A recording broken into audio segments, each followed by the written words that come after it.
holiday in Gansbaai in South Africa. As you can see, we've got some beautiful low clouds coming in. So I've decided to head down to the rocks here by the Kelders beach. I'll show you a couple of the scenery shots in a couple of minutes. But it's really epic. I'm going to try and do a couple of long exposure shots. There's not much happening in terms of water movement, no big waves or anything like that, so it's just going to be like a big flat mirror in the long exposures, but the clouds should look quite epic. If we are lucky, we might be in for a good sunset. So right, let's head down. It's a couple of minutes walk still to the bottom. Let's see what we can find and see how we can set up, and I'm going to run through a little bit of my setup for my long exposures. Right, see you guys in a minute.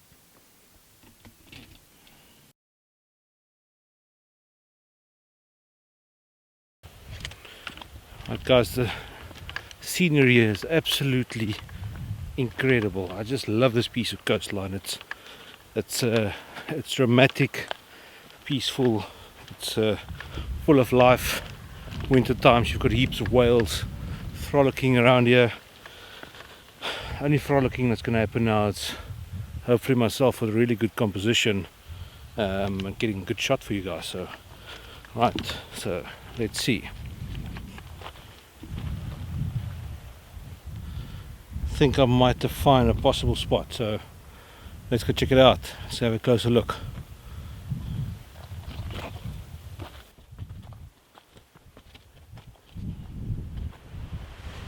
It's very, very tricky to get there. It's really good water movement. It's something that we want with shooting landscapes with a little bit of dramatic sky happening, but it's a schlep to get down there.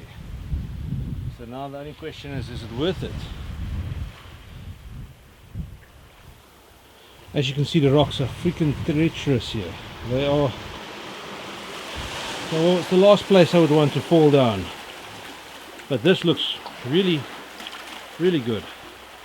Let's see if we can get closer.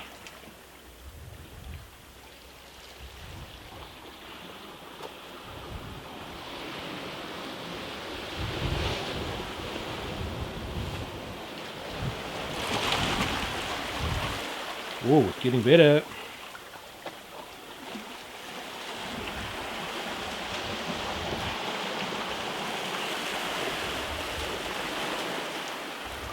I actually think that's a really nice composition. Now, to find where to set up the freaking tripod, that's going to be a big question.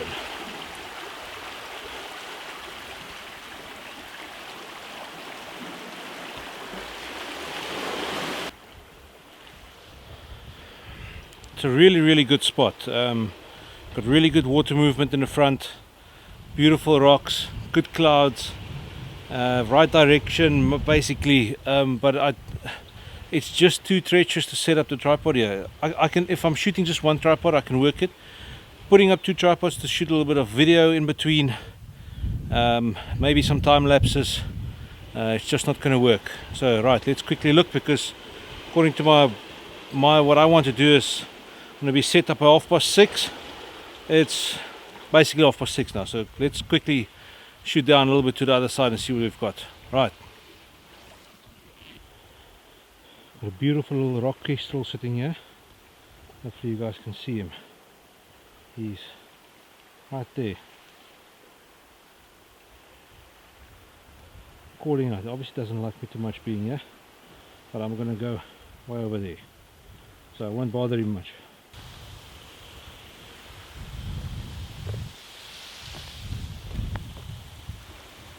Living on the edge.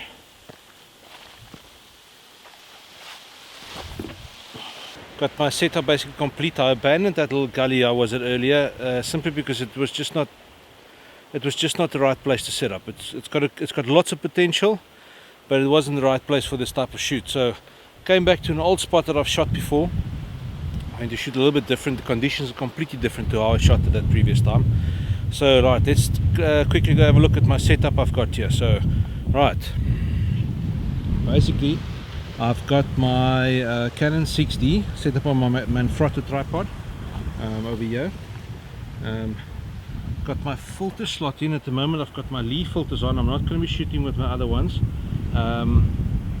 Sorry if you see my hand, I'm just trying to block out some of the wind noise on my mic. In there at the moment I've got a Lee 3-stop soft grade filter, basically just to stop down the sky. So let's quickly have a look at my composition on my camera.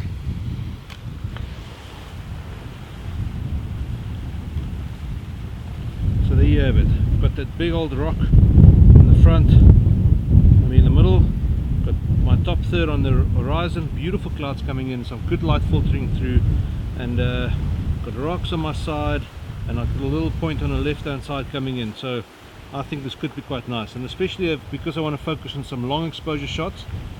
All this foreground here is going to go soft and smooth and milky, and hopefully those beautiful clouds could form some nice streaks with that sun filtering through. So let's quickly go to that, set up my shot, and I'll get back to you in a minute just to explain to you how I calculate exposures and all that kind of stuff. Right. One of the problems when shooting long exposures is that once you've got your, like I've got my big stopper filter slot in there at the moment. Once you've got that slot in, you can't see jack through the viewfinder because it's a 10 stop. It filters out 10 stops of light. The next thing is that you would normally shoot it is with live view. Now if you switch on live view, I'll show you, nothing. There is nothing going on that screen. So how do you combat that while setting up? But at the moment I've still got lots of light to work with. So the best thing that you can do is that you can switch to bulb mode on your dials. Bulb. And because of that, all of a sudden your camera is going to do the compensation and show you a good enough exposure on the back of your camera so that you can actually set focus. Now normally what you would do is, if you're not shooting live view mode, which I can't believe you're not, is that you should focus, slot in your filters, and then you shoot. Obviously you're not going to be moving around a lot once you've got your composition set up, but in this case you can actually focus using live view. Focusing, done, focus locked. All I do now is switch my lens into manual focus and I'm ready to shoot. Right, so let's start cracking up. I just want to plug in my remote control here and my cable release, and then we can start looking at what we're getting. Right. Okay, if you're getting some wind noise, I apologize for that.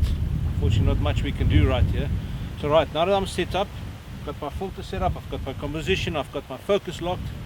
Now we're going to start doing some test photos. Now to get some really good smooth water, you're going to need anything from 30 seconds to 1 minute, 2 minutes, 3 minutes, and higher if you really want to. Because there's not a lot of wave action, we're not going to get that mist happening.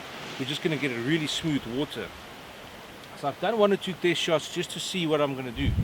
And why I do that is to get the final shot that you're looking for. If you shoot too long, some parts is going to be overexposed because we've still got lots of light happening. And if you shoot too short, the shadows are going to be way underexposed. So as soon as you start bringing that out, you're going to get lots of noise in that. So the trick is to find the happy medium somewhere in between.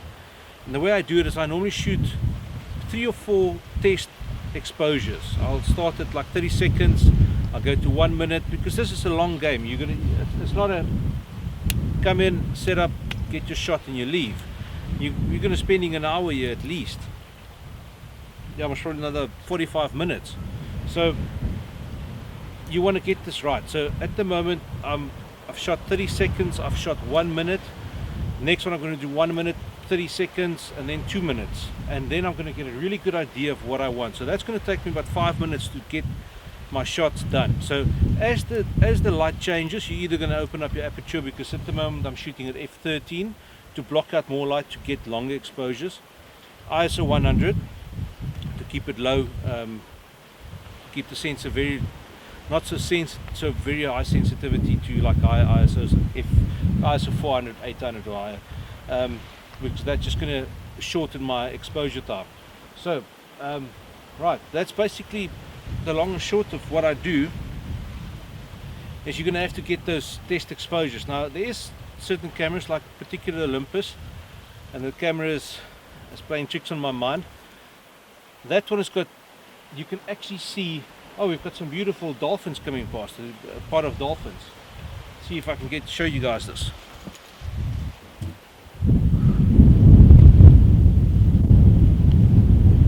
They're about way over there. There's one, like 3 or 4 of them over there, and a couple on this side. Okay, but right, let's get back to what we're talking about.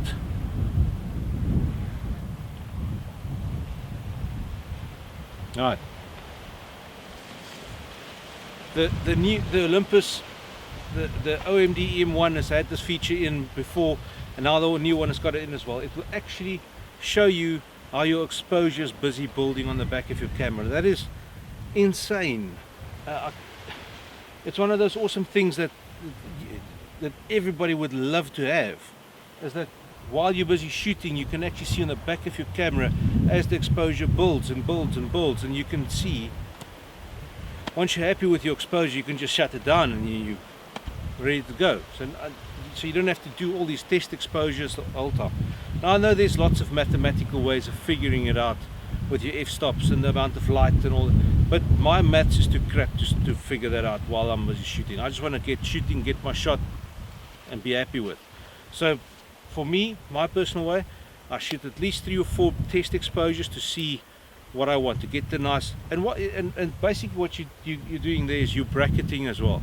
With the shorter ones, you can use that sky again. With the longer ones, you can use those shadows again, because the rocks are going to be static. Your water is going to be the ones that can be moving. So if you want to use just brushing, just shadow parts in your final image in post-production, you can easily do that, because you've got bracketed exposures going right through. Now the ideal would be to get it a single shot right away in camera. So let's get cracking on a couple more test exposures, and I'll show you guys as we go along, and hopefully we see some more dolphins.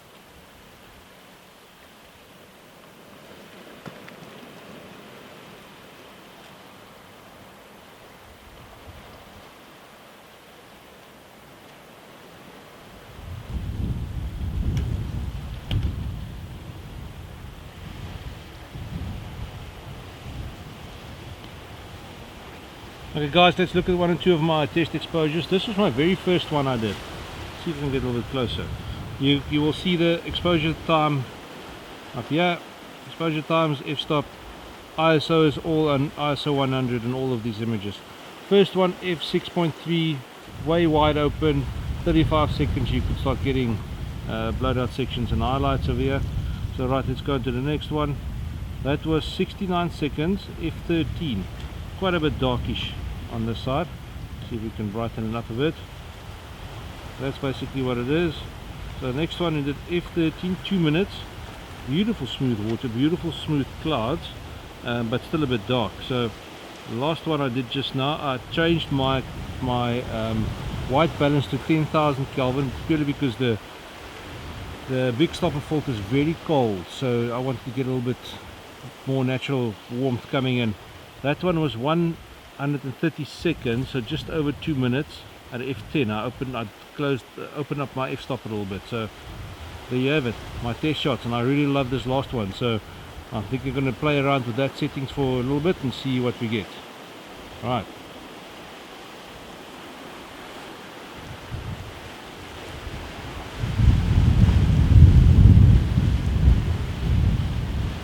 40 minutes has passed since the previous recording. The light has changed dramatically. It's got a beautiful light coming through on that side. So right, what have I been up to for this last 40 minutes? Well, I've done a couple of really good shots, mostly 3-minute exposures, because I found those are the ones that I really like doing. Please excuse the wires hanging off my chest here. Busy doing a Facebook live video as well while I'm busy shooting this. Go check it out, Dewald Kirsten Landscapes by Dewald Kirsten Photography. Go check that out. So let's just quickly have a look at some of my images on the back of the camera.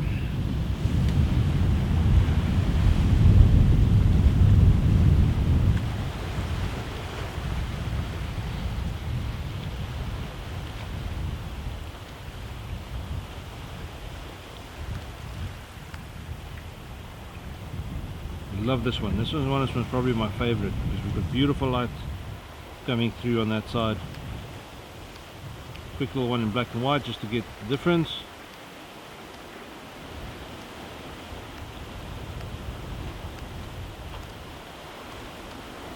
It's been a good shoot. Just to chat a little bit more about the long exposures.